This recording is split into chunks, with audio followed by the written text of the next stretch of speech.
बहुत बहुत बधाई देता हूं, बहुत बहुत शुभकामनाएं। जुग जुग जिए, हजारों साल जिए और इसी प्रकार से लोगों की सेवा करते रहे और हम पे आशीर्वाद बनाए रखें। इसलिए सबसे पहले तो जन्मदिन की मुबारक।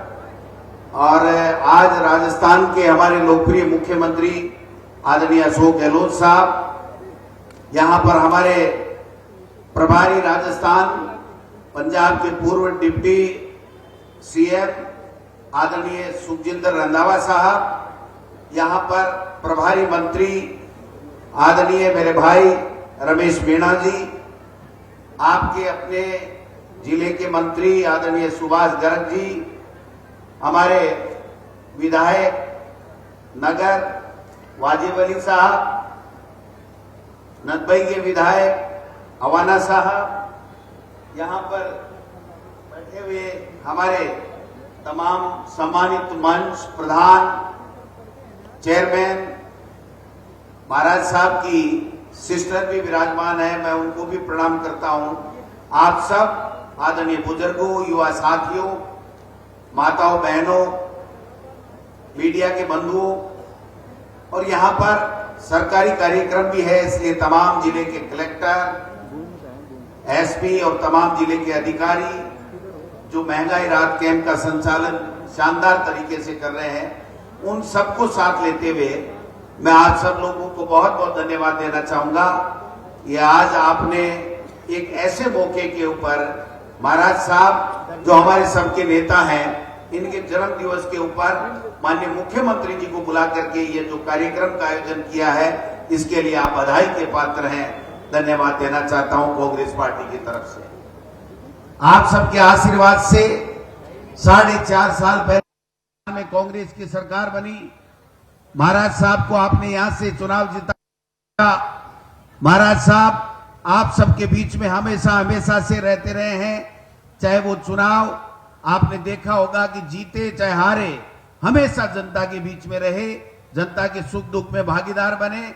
और आज 4.5 साल से जो हमारी सरकार काम कर रही है, वो राजस्थान में नहीं बल्कि हिंदुस्तान में राजस्थान एक मॉडल स्टेट के रूप में उभर करके सामने आया है। हम कभी सुनते थे, प्रचार प्रसार होता था बीजेपी की तरफ से कि गुजरात मॉडल बहुत शानदार है और पूरे हिंदुस्तान में हम गुजरात मॉडल लागू करेंगे।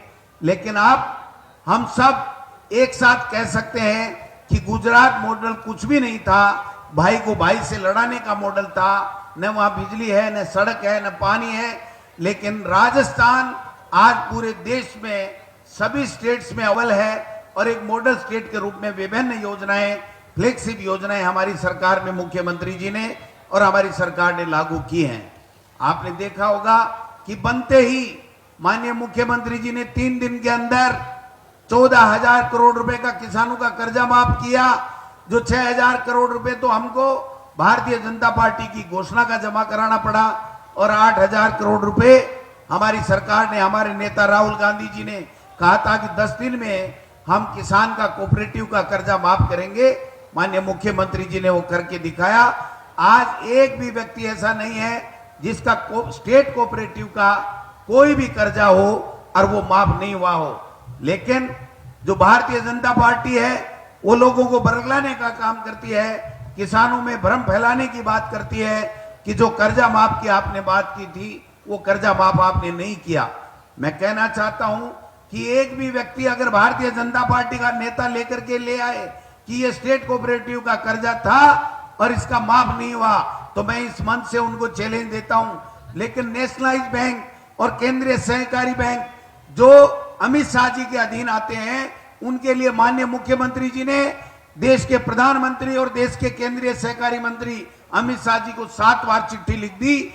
उनको ये कहा कि आप 1 टाइम सेटलमेंट कराइए और आप बताइए कि कितना पैसा किसान के हिस्से का, हमारे स्टेट के किसान के हिस्से का बनता है। हम एक मुश्त वो पैसा किसान का जमा कराने के लिए तैयार हैं। लेकिन ये लोग केवल बातें करते हैं, भ्रम फैलाने की बातें करते हैं, लेकिन किसान के कर्जे माफ की ओर केंद्रीय सहकारी और नेशनलाइज बैंकों के कर्जे माफ की ओर नहीं बढ़ रहे हैं। बल्कि उल्टे, जब पहले एनडीए सरकार बनी, पहली देश के प्रधानमंत्री मोदी जी बने, तो भूमि अधिग्रहण कानून के साथ छेड़छाड़ हुई, किसान खड़े हुए, राहुल गांधी जी के नेतृत्व में पूरी कांग्रेस उनके साथ खड़ी हुई और आपने देखा होगा कि किस प्रकार से आंदोलन हुआ और उनको वापस मुंह की खानी पड़ी। वो नहीं कर पाए अडानी और अंबानी के लिए जमीन देने की, जो किसान की जमीन छीनने की साजिश थी वो नाकामयाब हुई। अब की बार 3 काले कानून लाए गए। आप सबने देखा होगा कि किसी किसान संगठन ने मांग नहीं की, किसी किसान के हित में वो कानून नहीं थे, लेकिन केवल और केवल अडानी और अंबानी जैसे बड़े लोगों को आपकी खेती और आपकी जमीन और जमीन की उपज को कब्जा कराने की कुचेष्टा हुई, आप सबने देखा होगा। तो निश्चित रूप से एक भी किसान की आमदनी दोगुनी करने का जो वादा भारतीय जनता पार्टी ने, केंद्र की सरकार ने किया था, वो नहीं कर पाए और उल्टे किसान के 3 काले कानून लाद करके 15 महीने तक खून के आंसू रुलाए। 700 किसान हमारे शहीद हो गए, लेकिन उनके तब जाकर के 15 महीने बाद में जब उनमें खुद में विद्रोह होने लगा भारतीय जनता पार्टी में, तब जाकर के उन्होंने वापस वो 3 काले कानून लिए। मैं कहना चाहता हूं कि आज हमारी सरकार एक से बढ़कर के एक योजनाएं दे रही है। अभी मुख्यमंत्री जी ने 3-4 दिन पहले जो किसानों की गायें जो मौत के शिकार हो गई थी लंपी में, उनके किसान के 40,000 रुपए 1 सेकंड में खाते में डालने का काम किया और 42,000 किसानों के 150 करोड़ रुपए 1 सेकंड में बटन दबा करके उनके खातों में डालने का काम किया है। यही नहीं, हमारी सरकार ने ये तय कर लिया कि किसी भी किसान के 2 दुधारू पशु, चाहे वो गाय हो या भैंस हो, अगर उनमें से कोई मौत हो जाती है तो हम 40,000 रुपए किसान को देंगे। ये किसान को मजबूती करने की ओर, चाहे लोन माफ की बात हो, चाहे लंपी में गायों मौत के ऊपर मुआवजे की बात हो, चाहे अब जो हम लोग 40,000 रुपए के 2 दुधारू गायों की जो बीमा कर रहे हैं, ये सब किसान को मजबूती देने के काम करने वाले काम हैं। और उल्टे भारतीय जनता पार्टी कभी 500 का नोट बंद कर रही है, कभी 2000 का नोट बंद कर रही है, कभी 2000 का चालू कर रही है। इसके अलावा किसान के अहित में काम कर रहे हैं, किसान को कुचलने का काम कर रहे हैं। और हम लोग गांव-गांव जाकर के ढाणी रात कैंपों में जा रहे हैं और वो आक्रोश यात्रा निकाल रहे हैं। मैं पूछना चाहता हूं किस बात की आक्रोश? आक्रोश तो आपके 25 में से 25 सांसद जीत करके गए और देश के प्रधानमंत्री ने अजमेर में और जयपुर में राजस्थान के लोगों से वादा किया था कि 13 जिलों के लिए ERCP को राष्ट्रीय परियोजना घोषित करेंगे, लेकिन उन्होंने अपना वादा नहीं निभाया। देश का जल संसाधन मंत्री हमारे स्टेट का सांसद होते हुए भी ये वादा पूरा नहीं कर पाए।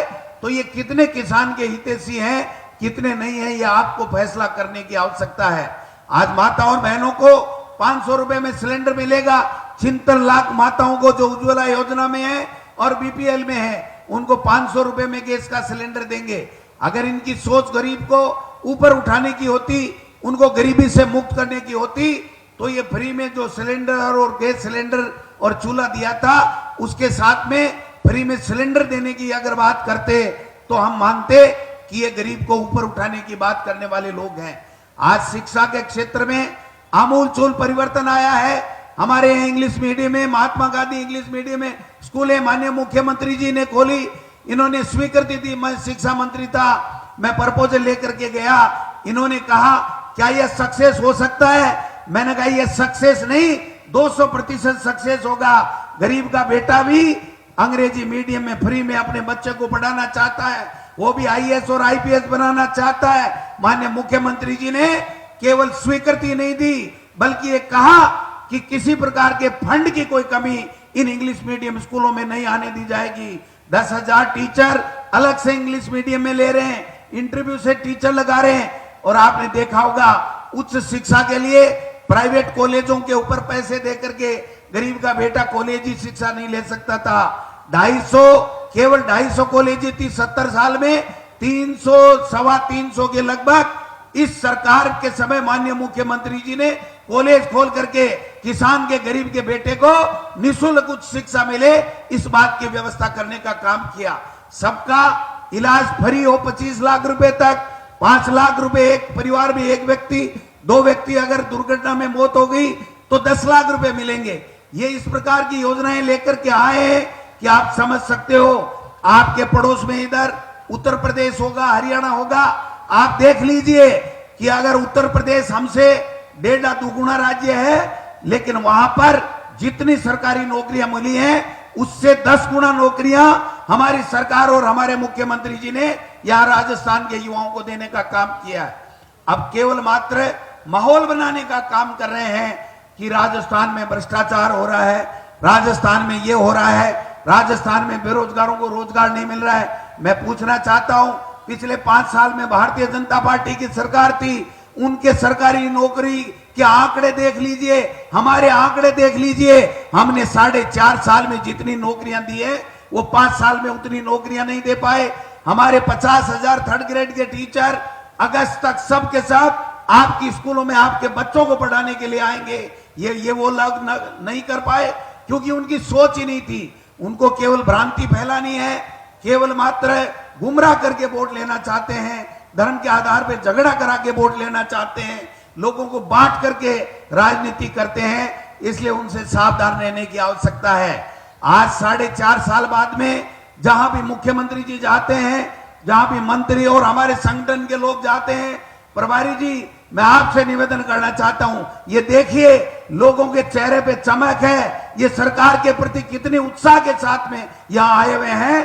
पूरे 33 जिलों के अंदर भारतीय जनता पार्टी जोर लगा ले, जो आज यहाँ डी कुमेर में यहाँ पर महाराज साहब के यहाँ आए हुए कार्यकर्ता हैं, उतने वो पूरे स्टेट के अंदर कार्यकर्ताओं को इकट्ठे नहीं कर सकते हैं। राजस्थान में, जयपुर में, पिछले दिनों जयपुर में कहा था कि 1 लाख भाजपा के कार्यकर्ता राजस्थान में सचिवालय का घेराव करेंगे। 1500 से ऊपर संख्या नहीं पहुंच सकी और राजेंद्र जी राठौड़ जो नेता प्रतिपक्ष हैं उनको कसमें दिलानी पड़ी। आपको मेरी कसम है, आप आइए, अरे लोग वहां होंगे तभी तो कुर्सियों पे बैठेंगे। 90% कुर्सियां भारतीय जनता पार्टी की उस आंदोलन के अंदर खाली थी और आज सारी की सारी कुर्सियां भी भरी हुई हैं और दोनों तरफ लोग खड़े हुए हैं। ये होता है जनता का आशीर्वाद और लोकप्रियता सरकार की और नेताओं की। इसलिए मैं तो ये कहना चाहता हूं कि अब समय आ गया है, तरह तरह की बातें करेंगे। एक भाजपा के लोग कह रहे हैं कि हमारा चेहरा मोदी होगा, हमारा कमल का निशान होगा। अरे मोदी जी, कमल का निशान तो आपने छोड़ा ही नहीं। सब जगह कहीं भी जाओ, देश में जाओ, विदेश में जाओ, मोदी मोदी। अरे मोदी ने किया क्या वो तो बताओ। मोदी ने 9 साल में एक काम अगर भला कर दिया हो तो हमको बताओ, जनता को बताओ कि हमने ये किया है।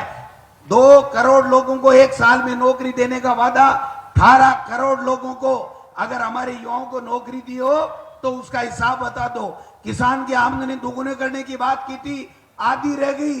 अरे जितनी तुमको जब सत्ता में लाए थे मोदी जी, तब जितनी आमदनी किसान की थी उतनी वापस लौटा दो, हम तो आपको धन्यवाद दे देंगे कि आपने हमारा कुछ किया है। कि जितनी आमदनी मनमोहन सिंह जी के